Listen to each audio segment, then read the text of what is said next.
start it off.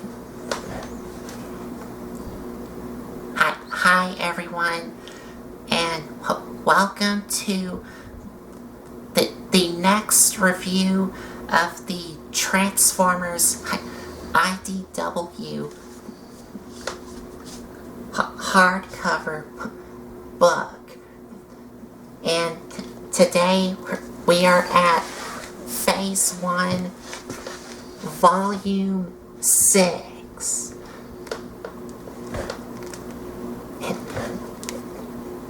And as you can see, it does have a nice picture of Bumblebee here. And it does have the exact same Transformers logo here. The IDW collection here. You almost hit me with your elbow. Go ahead.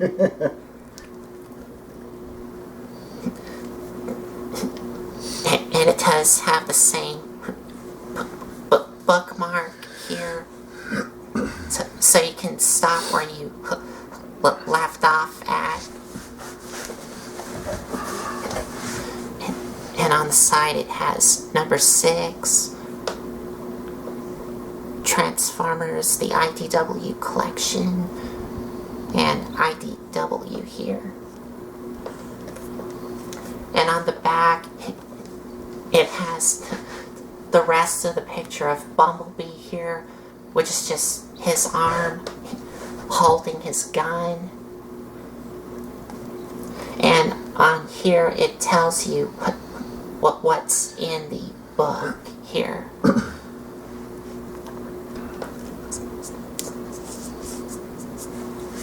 So, let's see what's in it.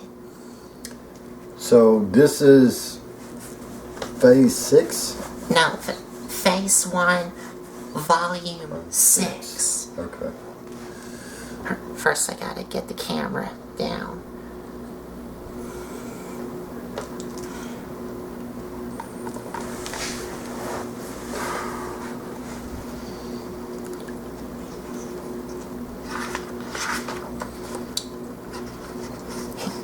And you have the same picture of Bumblebee here. And here's the contents here of what's in it. So, first I gotta zoom in some. So, in this book, you have the Transformers ongoing series 1 through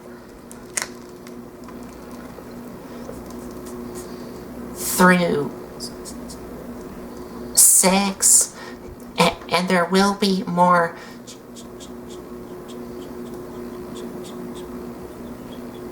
chapters, and or you can call it volumes. I like to call it volumes, but there will be more volumes of the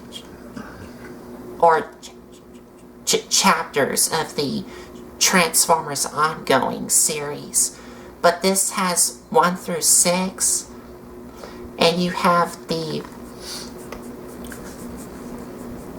4-issue Bumblebee mini-series, Last Stand of the Wreckers 1 through 5, and the last one is The Spotlight of Prowl.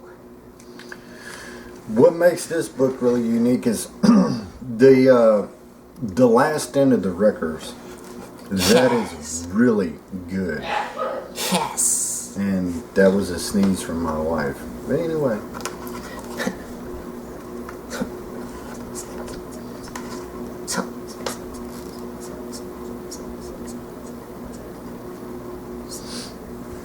So, here's the first one, which is the Transformers ongoing series.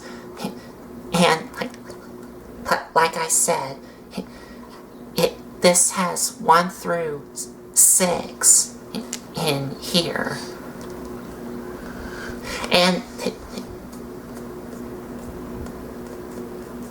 this does like pick up where All Hail Megatron started.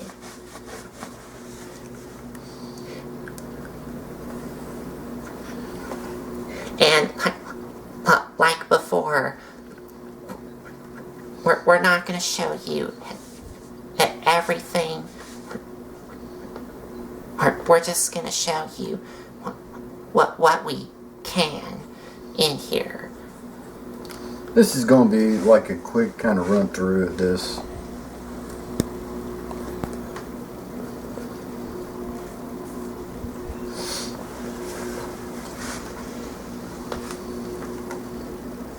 And in the Transformers ongoing series here,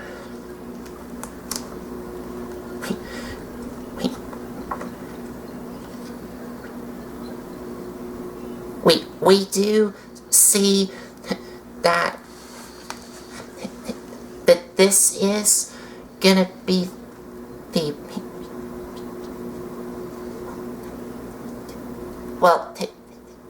this is where the war between the Autobots and the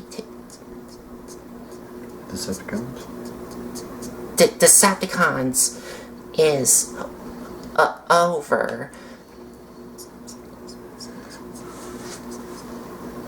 And also, Optimus in this book, it is no longer the leader. The leader of the Autobots anymore. He's making some hard decisions, and some hard decisions that has to be made by a leader, so he just decided to step back and give the leader role to Bumblebee, who is mostly qualified, believe it or not, is Bumblebee. And here, as you can see, the humans have made their own robots here, like they're piloting up these robotic suits here. And if I remembered correctly, these suits do have like a name of it,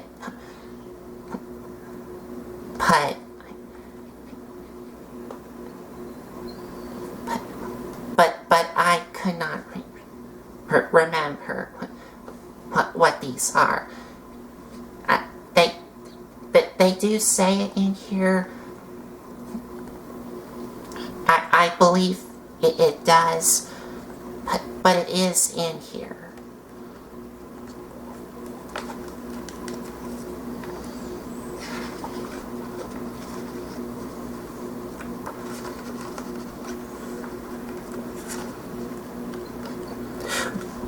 Plus, we do also see the Stonicons, and also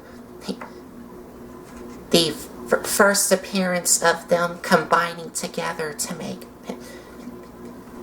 Menasor for the first time in here.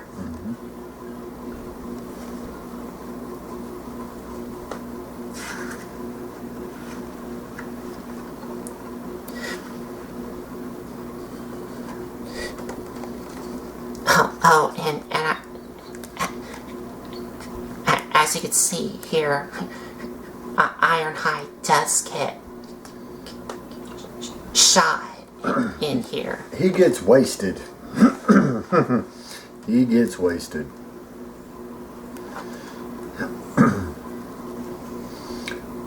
Like I said, this was a good story right here, but I think that the last end of the Wreckers, that's where you get the meat. and the bulk of what's going on, and how brutal war can be.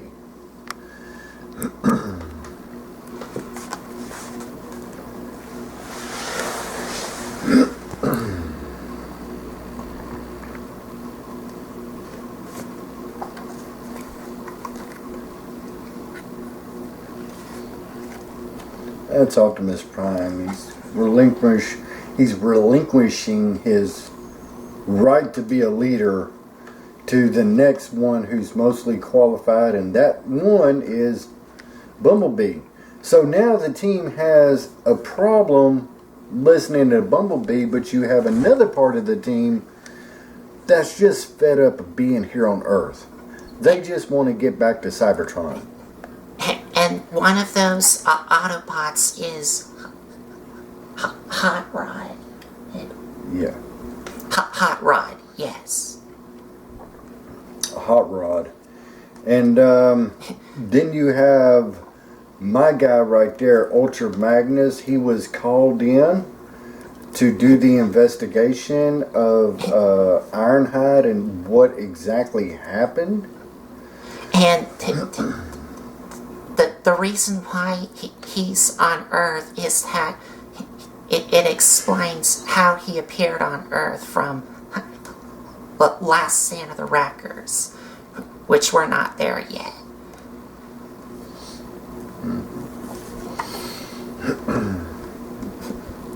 And we also have the humans here, and one of the humans here is named Spike, and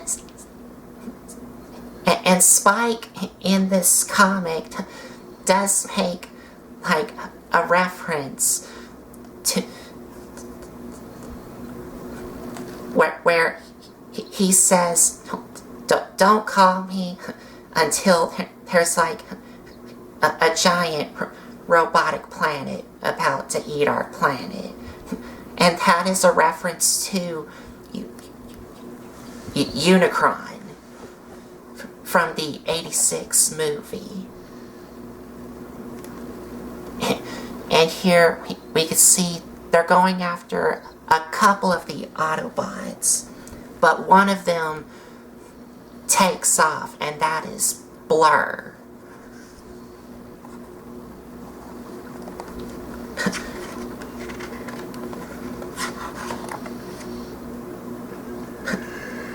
And if I can find it. Okay, here it is. The ones that they captured was Hoist, Beachcomber, and Trax. And Blur was about to be captured, but he just took off running. And here in chapter 4, we get the appearance of Thundercracker here. And this part here, in both of these panels,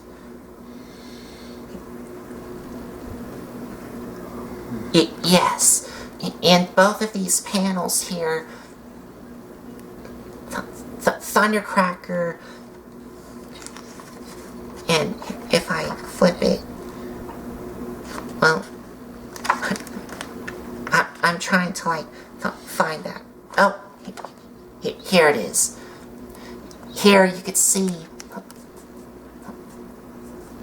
Thundercracker is watching TV here, and it's one of those flat screen TVs, because this is when he wants to learn how humans learn things.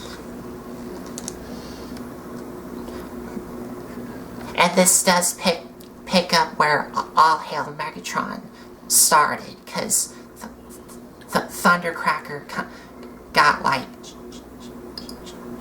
shot by one of his seekers, which is Skywarp. Now he's watching MTV. I just wonder if it was MTV. But anyway, go ahead. But it's a TV where he's trying to learn how humans think. I'm talking about MTV that played the music all the time. They don't play music anymore. Anyway, go ahead. And here we could see Hot Rod and Swindle, which is like right here, just talking.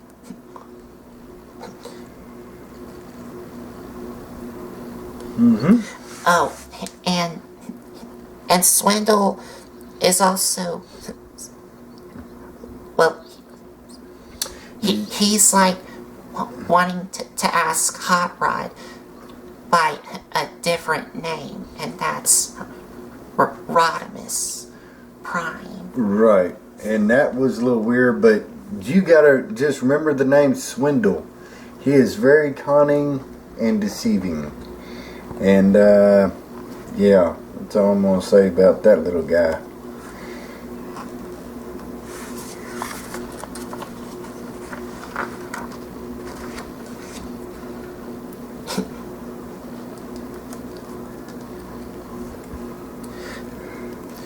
And I wanted to see the part where Menasor makes an appearance. But we do get some more glimpses of some more of the robot cast, the Autobots here.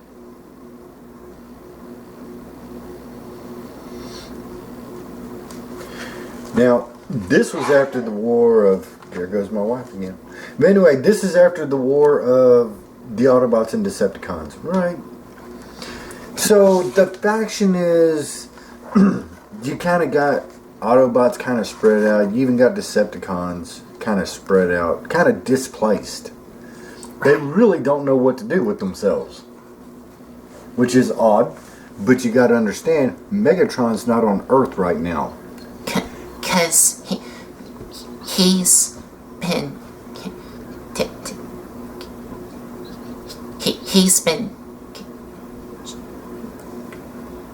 beaten up by Optimus back in the All Hail Megatron comics. So Optimus Prime gave him a really good pounding, and right now Megatron is recovering. So you have a faction of a bunch of Decepticons here on Earth that really don't know what to do. The human aspect of humanity is hunting them down and obliterating them. You know, and almost the same for the Autobots too. So the Autobots also had to go into hiding because humanity just wanted them obliterated off the Earth. Because their war they brought here to Earth and it devastated Earth. And as you can see here, Optimus is talking to Spike Wiki here. Spike Witwicky is part of the military. So right now, Spike Witwicky, he's having like inner self reflection, inner self. I don't know the name of it.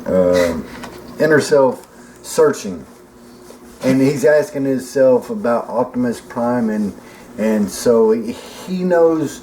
He kind of feels sorry for Optimus Prime. And then they start a dialogue. Right. Because now Optimus Prime is in custody of the military. Because he gave up his leadership role and gave it to Bumblebee. So this way Optimus Prime could just, it's like, that's it, I'm not leading this anymore. This is getting ridiculous. I'm just going to give it up since the war is over. The good Autobots against the bad Decepticons. And now we're being hunted by the humans here on Earth. So... And this part here... Well, this bottom one here, we can see here, Swindle is calling up the Stunticons, and in the next page where I'm about to show you is a double page picture, and this is where we first get the appearance of Menasor here. Menasor. Now, if you remember correctly, when I did the review of the Menasors, these are a bunch of crazy robots. These are a bunch of crazy attitudes and attributes to make up one solid core mainframe that makes up Menasor, of the way he thinks and the way he acts and the way he moves. So Menasor is borderline schizophrenic and crazy. When they all joined to make Menasor, because the Stunticons are very unhinged personalities, which when they combine makes Menasor a very dangerous opponent, because he's so unstable and crazy.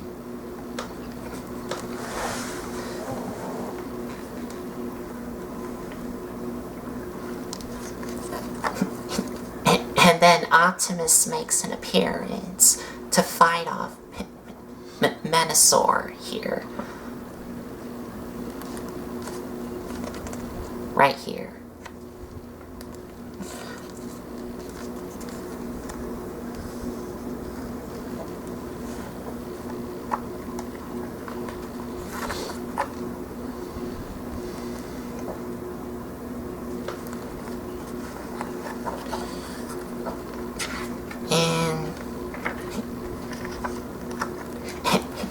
And here, in this ship here, on the very last chapter of the Transformers ongoing series, which is in this book here, Hot Rod is in this ship because he took it and flew off to outer space to find some things.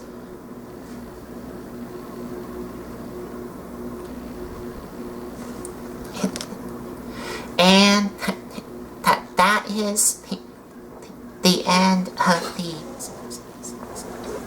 6th chapter issue of the Transformers ongoing series.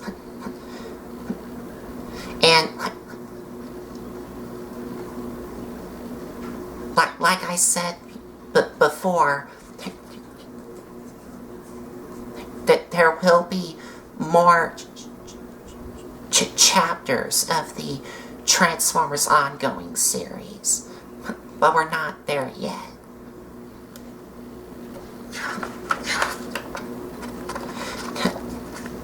And the next one is the 4-issue mini-series of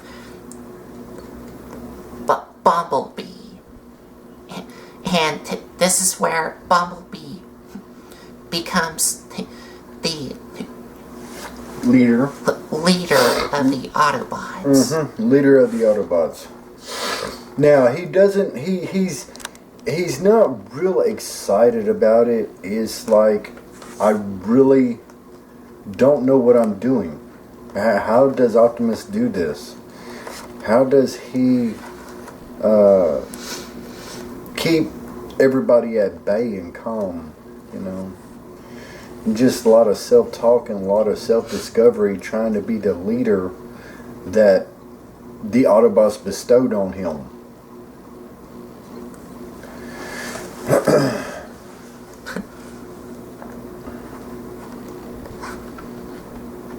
So, I mean, there's a lot of back and forth between the military and Bumblebee, and Bumblebee pulls a little humor joke on the Earth people. I'm not going to go too far into it, but let's say that he got a not a cosmetic uplift. He found a twin that doesn't transform, that he put in the cave for a reason.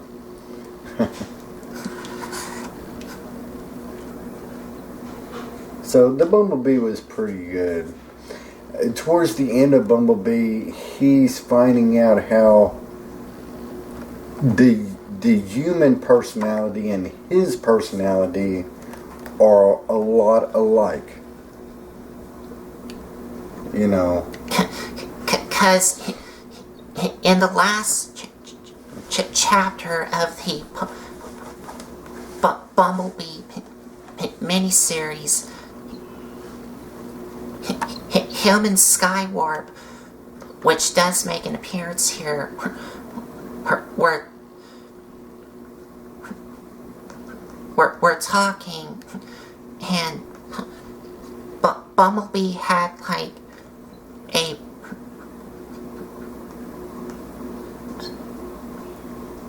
I think a briefcase, if I remember. The briefcase. The briefcase had a code in it that would deactivate the badges. Yes. The badges that they had on. Because Bumblebee and the other Autobots that was in that cave, They had to kind of use like a secret code, because the badges that they had on were given the military their conversations of what they were saying, and the badges would not let them transform. Right. The badges would not let them transform into robot mode, so this way the humans thought that it would be safer to keep them only in vehicle mode, unless we wanted them to transform into a robot.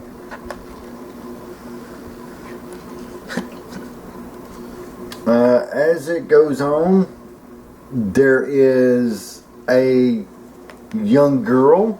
Yes. Who Bumblebee comes across, and which y'all have seen a glimpse of in the previous pages. Yes, and he's having a delightful conversation with this little human person, and Bumblebee's got to get the briefcase back.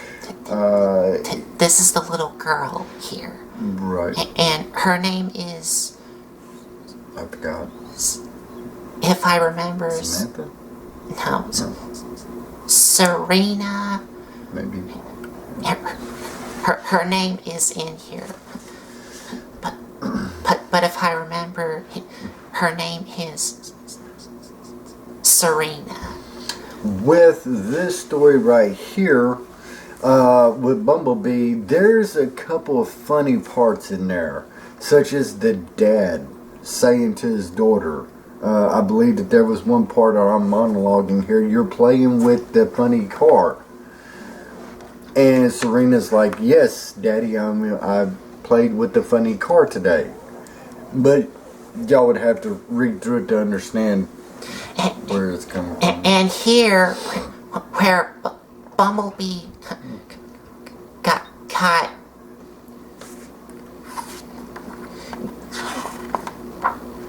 yes, it all happened in this section here, where Bumblebee got like blown up.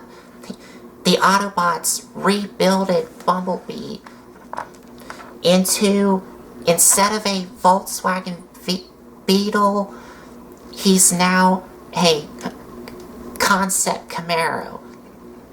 Now, him being as a concept Camaro, I didn't like cared about it, Because when I see the concept Camaro Bumblebee, I think of the Michael Bay Transformers movies. Because in the Michael Bay movies, he was a concept Camaro. But it does explain why he's upgraded. Because in the previous page that I shown you, he got blown up. So they upgraded him into a Camaro. Which I didn't care for. Because he should be like a Volkswagen Beetle. But in phase 2, he does get upgraded into like a more Cybertron look. So that's it for the 4-issue Bumblebee miniseries.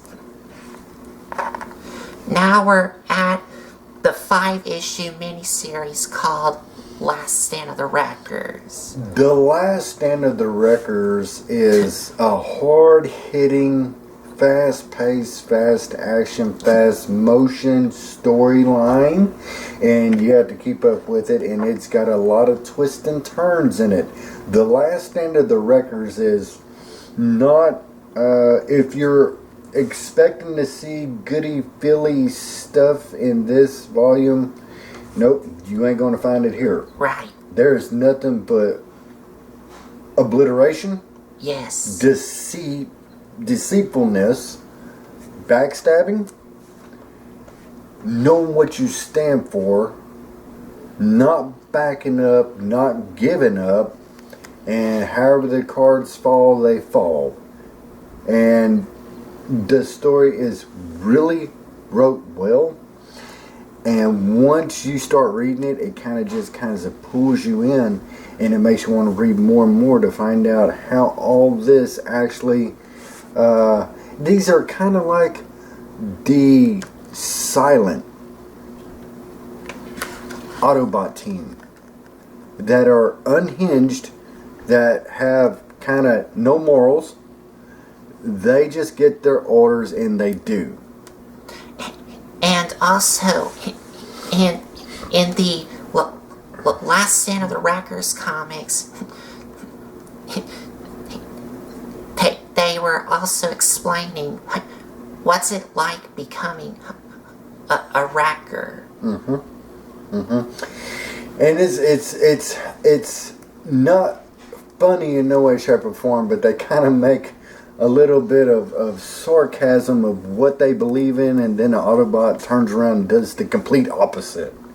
You know, it's well wrote. It's you have a sadistic, crazy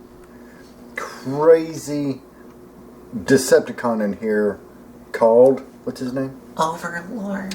Yes, yeah. Overlord. And to give you a backdrop on Overlord was one of the heavy, well-dressed robot Decepticons who have multiple experience of war, deceitfulness, and just, he was one of Megatron's top brass people in the whole Decepticon army. But there was a deal. They Megatron and, I want to say Mindwipe, Overlord really didn't see eye to eye. Overlord had his own way of doing stuff that contradicted with Megatron. So Megatron said, okay. Because Megatron gave him 2 options, and Overlord went with option 2. Right. He went with option 2, and option 2 was when Overlord meets Megatron again, there's going to be a full-out war battle assault against both of them. And Megatron simply told Overlord, I will rip you out limb from limb. Yes. When I see you again. With that said, Overlord just disappeared. He disappeared and he went on a chaos spree, which led to this one world where the Wreckers were called in, and they had to do with some Autobots being imprisoned, and their job was to go get the Autobots and release them from the Decepticon prison. Well, the problem was that the prison was Overlord's playground. And here's a picture of Overlord here. It was Overlord's playground to dismantle, take apart, and crush any opposition in his playground of this prison. He was kind of like the Mad Warden of this prison. And he would destroy Decepticons and Autobots, and it really didn't matter to him. If you went up against him, you will face his wrath. There is a part in here where an Autobot got to Overlord, and they were making little jokes. Yes. And then all of a sudden, the joke went really bad, and I'm not going to say nothing else. And that one person is no longer with the Wreckers. And because of what happened, we have another Autobot who had, he was right there beside the action when it happened. And he actually caught a mental breakdown over this. Then he started questioning exactly what are the Wreckers, what do we stand for, what do we do? And then you have other people like Springer and Cup saying, hey, no, you don't understand. You don't think in this group. You just get the orders and you do. And so you also have a set of twins in here. Top Spin and Twin Twist. Yes. What's unique about them is that they are twins. They're not clones, they're twins. One can feel the other's pain. Now, in today's time, I've heard that twins in real life can do that. I don't know. But they incorporated it into this story. Now, one of the guys who I like in the...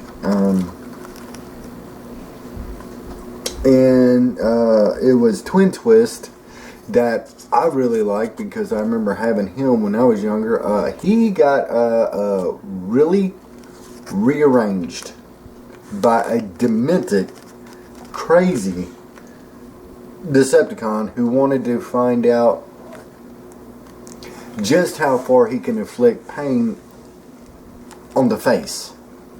And it's one of those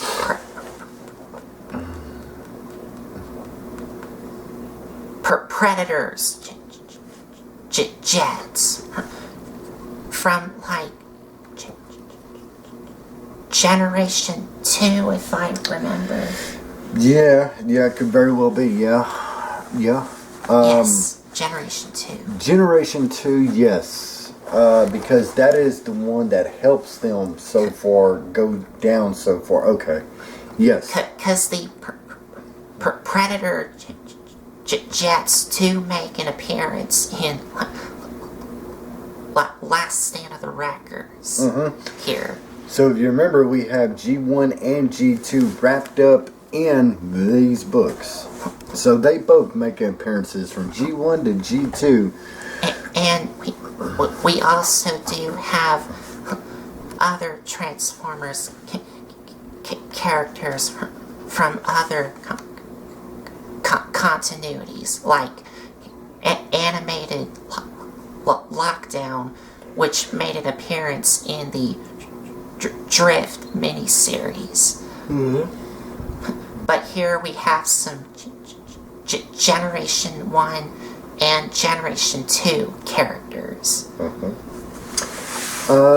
Getting back to, I was wondering why Colton, when he got Twin Twist, the IDW character, he had a face that didn't look right.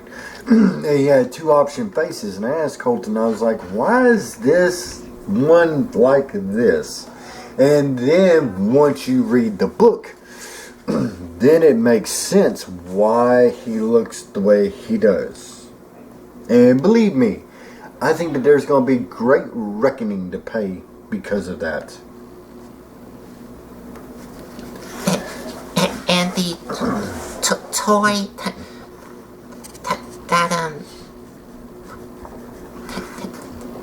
that my dad was talking about, which is the Twin Twist character, was the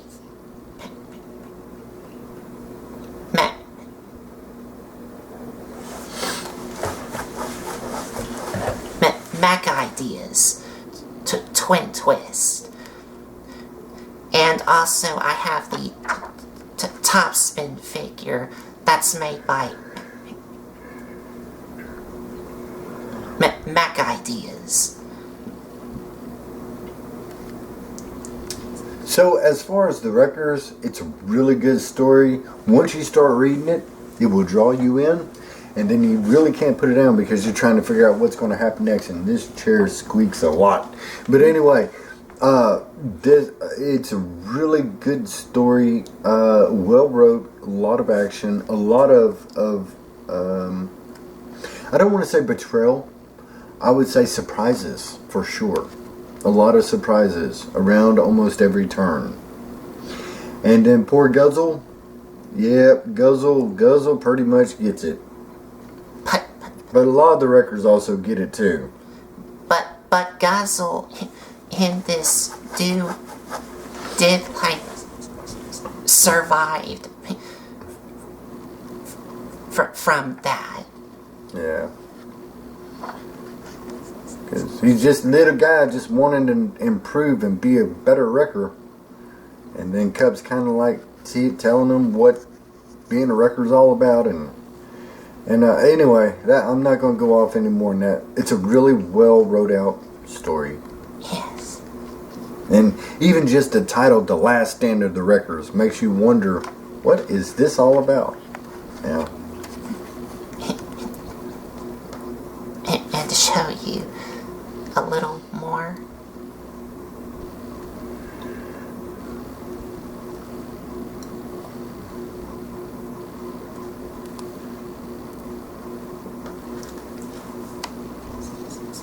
So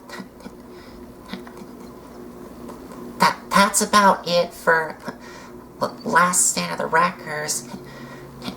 Now we're at to the spotlight of Prowl here. And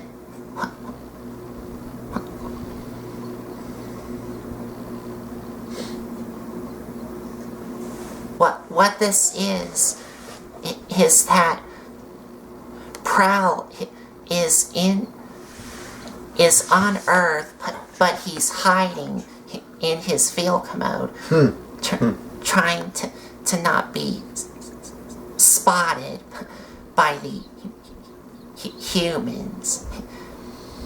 And also, there is some parts in here which takes place from the All Hail Megatron story. Now this one has a pretty couple good spots in it. It's can you imagine riding around in a police car and all of a sudden, you know, it matches the rest of the squad and the rest of the police cars. You're not thinking nothing about it. But Prowl, he has to stay undercover. He cannot blow it for any real reason. I mean, even, you know, it has to be his own decision. It has to be really bad to where he has to take action. So you literally have a police force that's thinking that, you know, all the squad cars look the same, everything looks the same, except for you have Prowl that looks like the rest of them is actually an Autobot, but the police officer don't know it. None of them know it, because Optimus Prime told Prowl, do not break undercover under no circumstances just come back here when you get a chance and report back to me. You know, so then transform and go back to the regular police force. But, and I think, yep, in this page here, we do have a couple of some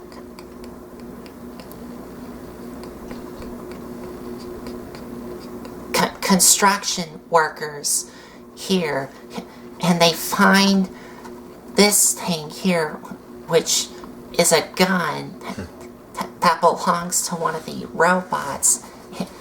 And when they try to move it out of the way, one of the construction workers accidentally pulls the trigger on the gun, and it fires onto a building here, and it starts to crumble. But in this corner, there is a little girl here, and here, when Prowl noticed it, he started to transform, and he pushes the girl out of the way so she doesn't get crushed. But then Prowl's arm here gets crushed by one of the buildings. So y'all picture this. Okay, you are a police officer, you're in a squad car, just like all the rest of them. And then all of a sudden you see this happening in front of you. You get out of the car and the car transforms on you. And it's like, whoa. Because in Prowl's mind, this was the desperate situation to where he had to blow his cover in order to save the girl. The girl, yes. So now everybody's like, uh-oh, whoa.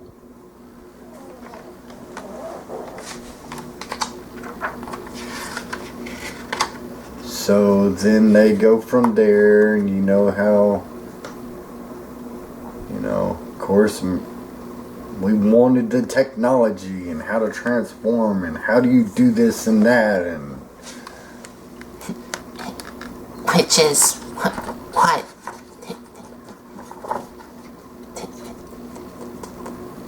this human here is talking about.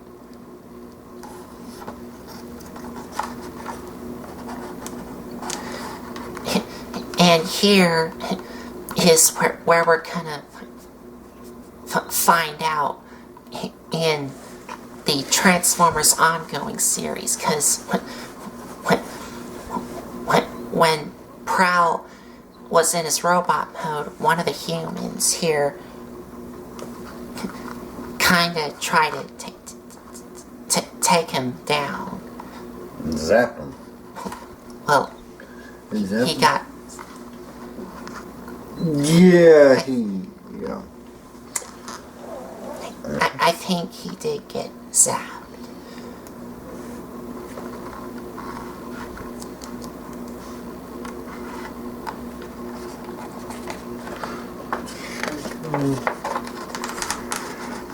It's been a long day. And here's the last page of Spotlight Prowl. Mm-hmm.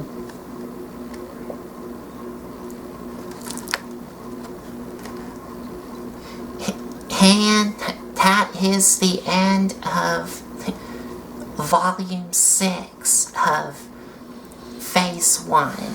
Volume 6, Phase 1. Turn the camera up right there, right quick, and now we will look at our mugs. Okay. So, I think the stories are good in this book, but where it really shines is the last stand of the Wreckers. That is, that to me is by far my favorite story, which is Last Stand of the Wreckers. It's very well wrote out. It's got a lot of turns and twists in it, and it's got a lot of surprises. And it does pick up on some of the things that left off from the All Hail Megatron story. Now, what I was not expecting was Skyquake. Yes. Skyquake. I gotta keep these names. Once you read this book, you understand where Skyquake and Megatron they had a deal with each other, and it was really bad. And believe me, I would have loved to see how that turned out. And I don't know, maybe it will later on down the road. I don't know.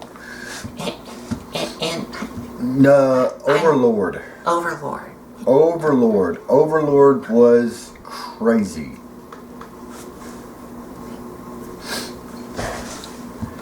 He was crazy, and I'm sorry, I said Skyquake. I did not mean to say Skyquake. It was Overlord and Megatron.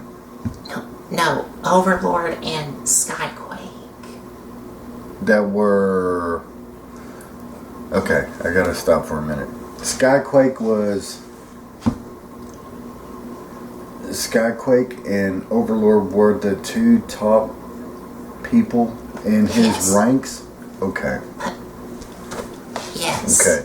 In Megatron's ranks, it wasn't Starscream at that time. It was Overlord and Skyquake. And Overlord was the one that really went off the deep end, and that was wanting to challenge Megatron because he was wanting to see who the better warrior is. Yeah, that's a good way to put it. Yeah. Okay, well, Colton, what do you want to say about this? Here, I'll hold the book. Overall, my final thoughts for this, I do like the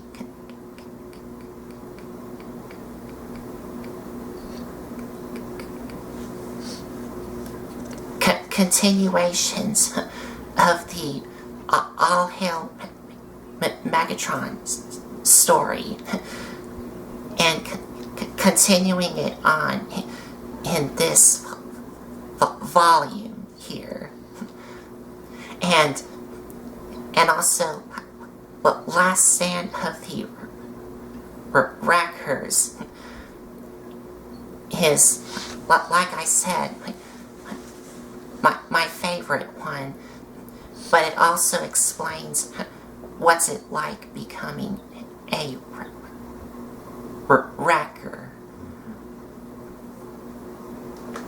And Bumblebee being a concept Camaro instead of a Volkswagen Beetle, I didn't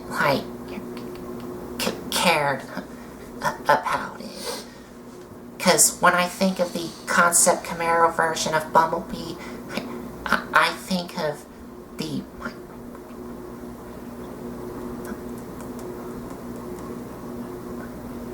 Michael Bay Transformers movies. But that's just my opinion. Excuse me, sorry, y'all. Okay, sorry about that. It's been a long day. Right. The Last Stand of the Wreckers, I think that is the best one out of the whole book. The others are good, but The Last Stand of the Wreckers really hits hard and nails you to the wall to make you want to keep reading to see how it all ends from start to finish. It's got a lot of twists and turns in it. It's got a lot of deceitfulness, action, and just good storytelling. But as far as I am going to turn it over to Colton. That is pretty much the review of this book.